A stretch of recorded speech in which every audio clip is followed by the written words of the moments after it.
Hey, good morning, everybody. And what day is it? I should probably mark my T-shirts as to the day of the week so I keep it straight. Are you surviving the quarantine? Are you doing the good stuff, washing your hands and social distancing and staying inside this week if at all possible? Meaning, don't go out in public. I think I've got enough groceries to last me 2 weeks if I absolutely need to. I definitely have enough to get me through next week, as long as I'm not looking for non-necessities. But I got enough basic food. We should be okay. Uh, so at any rate, I wanted to take today to begin to talk to the Strategic Public um, Relations Group, SIP, that what we're going to do is we're going to take a look at uh, a creative brief. Now, the reason we're doing that is because the creative brief is really the tool for paid advertising. Whereas and I think it's easier to put our hands around that concept. In public relations, the equivalent is going to be our newsworthy event. But I thought today I just want to give you some insights and remind you about the creative brief. Uh, and we didn't talk too much about it in new media marketing because we're really focused on influencer marketing in new media marketing. And I'm not sure that you have where in your journey you've gotten this information before, perhaps in brand. But at any rate, once upon a time, boy, I got to watch where I am because you're going to get some nasty shadows. Whoa, down here at the beach, that sun is pretty bright. At any rate, here's the deal. In a lot of small organizations and even some big organizations, creativity was always looked at as an unquantifiable commodity. So it's hard to measure. It's hard to communicate. But let's brainstorm, come up with some ideas, and then we'll implement them. Well, actually, what a lot of research has shown is that creativity is best when there are constrained environments. I'll give you a great example. Apollo 13, the moon mission. You had Jim Lovell. I was going to say Tom Hanks. how the movies replace our understanding and our concept of historical events is an interesting side note. But it was Jim Lovell who was commander of Apollo 13. They were on their way to the moon, and they were going to be doing a moon landing when a fuel cell. Actually, I don't think it was a fuel cell. I forget exactly what it was, but it started to leak, and the leak then caused an explosion, and the mission was in jeopardy. As a matter of fact, their lives were in jeopardy, and that's where the famous line, "Houston, we have a problem," came from, and that was from the movie, of course, but it was also taken from the real life transcripts from NASA. So down in at Mission Control, the engineers and scientists there went to work with only the items that were available, free spare parts, redundant parts, anything that could be used to create some sort of solution. Because what was happening was they were losing a breathable air, and they needed a way to scrub the air that was in the capsule and repurpose it into oxygen that could be breathed.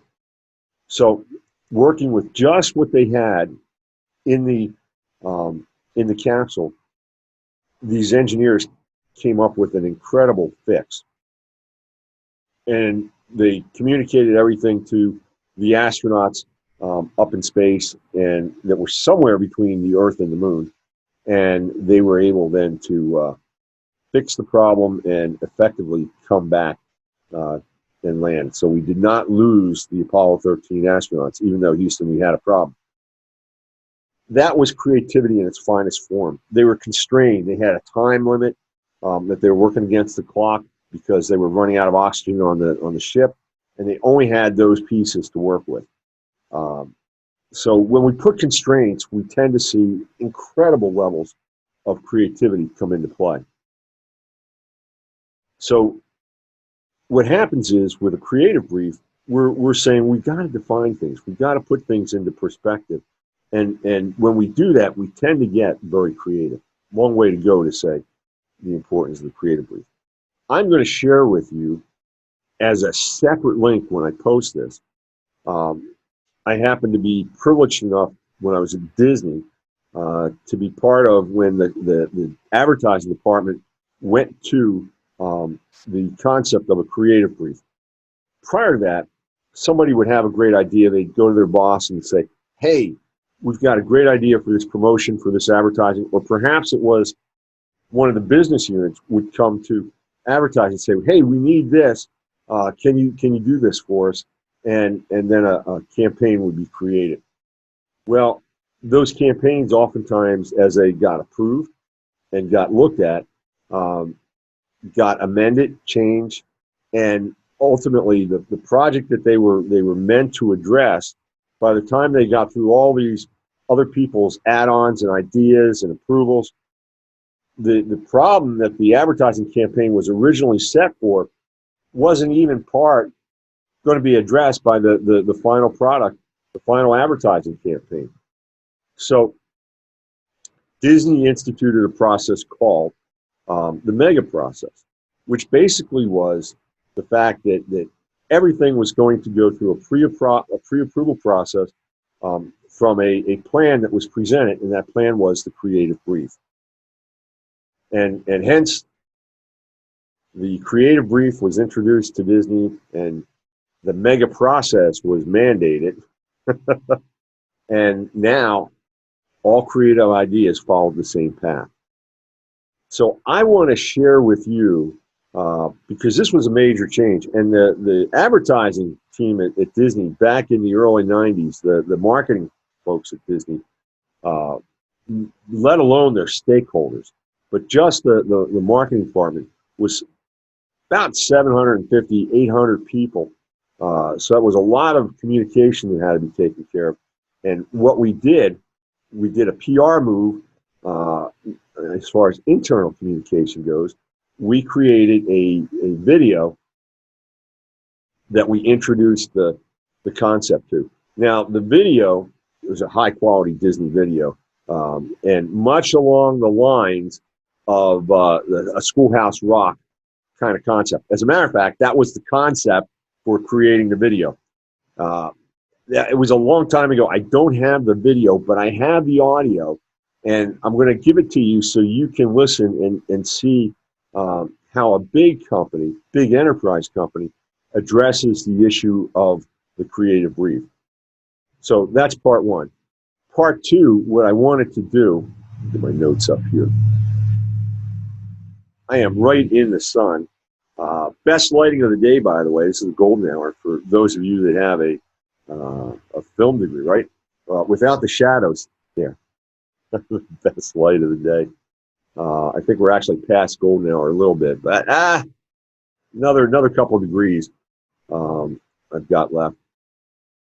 So if we want to talk about creative briefs, let's talk about what are the things that you want to put into a creative brief. And again, the reason I'm going over this is because this will then allow you to start to think about your newsworthy event, which is the correlation between it's the other variable. When you look at paid media, it's a creative brief. When you look at earned media, it is the newsworthy event. So here we go. Creative brief. You want to be clear with your objectives. What are you hoping to accomplish with regard to this creative that you're working on? What's its purpose?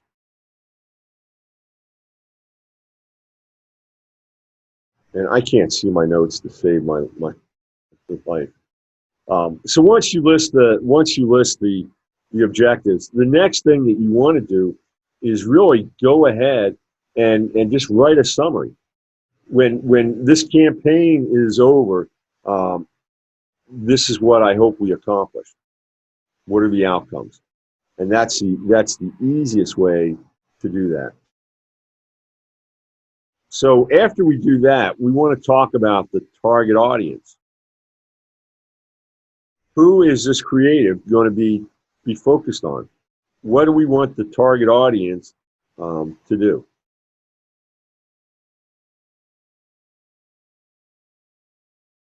The next thing that we get into is the personas. Who are the personas? So in the persona, remember back from new media marketing, we get into everything from where do they live, the geographies, what are their demographics, age, socioeconomic data, and so forth. What are their psychographics? What are their beliefs? And then how do they act on those beliefs through their behaviors? And so we want to kind of address that in an attitude portion of this creative brief. And we can include the personas as well as addendums. So there's a lot of different ways you can do that. You could write a summary around attitudes, but then put some specific examples such as the personas, etc., in as an appendix if you want it. Okay, the next thing is, what is the messaging? What's the message that we want to be carried forward in the creative brief? Very important. And then the next thing is, what are the deliverables? So what does this creative brief, what is it going to produce? You know, is it going to produce a display ad for web delivery? Is it going to produce some rich media that might sit inside a display ad? Again, sitting on the internet. Could it be producing a magazine ad or some sort of print ad? That would be important to know. Or if it was going to develop a video that was going to be for broadcast, that would be important to know. And then the next thing is that this is where I like to say this is the creative components. What is the visual design? And when we get into the visual design, now we want to start talking about what's the brand or the design palette. What colors are we going to use? What are the fonts that we're going to use? What is the imagery that we're going to use? Am I going to have to go out and capture some real live video footage? Or is there stock photos that I can use? Are there photos that I can take from around the shop, around the office that will convey the same message? Which are always preferable. Your owned OWNED photographic and video content, much better than using stock footage. For one reason only, is that it's more aligned, it's more specific to your brand and your purpose, versus if I have to go looking for stock image. Have I used stock image and stock video before? Yes, but very sparingly, and only as a last resort. And if you think about it, in terms of content creation, you've got one of the greatest tools anymore just sitting right at your disposal, which is your phone. Most recent iPhones, the camera quality, I think it was from the iPhone 10 on up. You're talking about 4K video, and the ability to do depth of field and a number of different photographic experiences that old camera phones just couldn't do. You're doing with an iPhone. So if you've got this, you probably have enough equipment to at least get you in the game. Now, at some point, you're going to want to go beyond that, but you're good here. So, what are the images that are part of your visual design? So, again, we're creating the fonts, the color palette, which should all relate back to the brand, by the way, and should uh, uh, join with and support the brand voice. And then finally, the imagery that you want to use. Now, I want to go back a couple steps, and one of the things that I want to talk about is the messaging. If in advertising, think about the ads that you really enjoy, the ones that are. I find I like humor, so if you give me a little bit of information, but it can wrap that in some good humor, and it's got to be the right balance. I don't want to just focus on the humor, but if the humor gets me to the message, so much the better. So Walt Disney used to call this the gag. What's the gag? It's what he thought about every time he would make a movie. There's got to be a gag, the punchline to the joke, if you will. So that's what you want to be thinking about with regard to content, and then your visuals should support that messaging. Okay, today we've talked about the creative brief, and I'll actually give you a presentation that I used to use in when I taught display advertising around a very simple creative brief. So you can take a look at that. I'm going to give you the the Disney audio file, so you can listen to that. You've got this video. And again, today is not about a newsworthy event, which is what you have to create for your week 2 assignment. Today is just laying the foundation with regard to the similarities between something you're probably very familiar with, advertising and creative. And we're going to leap from here tomorrow. We're going to leap from here. We're going to go over to the Earned Media channel and the Creative Brief. And I'm going to be talking to you tomorrow about some pretty cool things that come out of this book by Daniel Borstein. He's a historian, and for many years he was the librarian at the Library of Congress. Very, very smart guy. This book, The Image, is really all about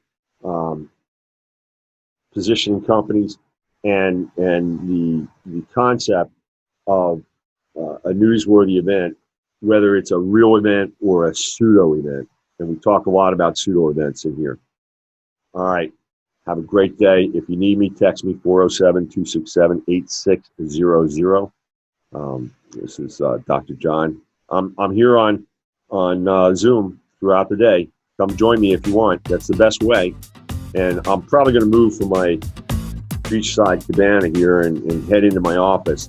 So don't be surprised if I've got a really good tan, and I'm really looking like I was out in the sun. Oh my goodness, that sun is still so bright this morning. Okay, everybody. Have a great day. This is Dr. John. Bye now.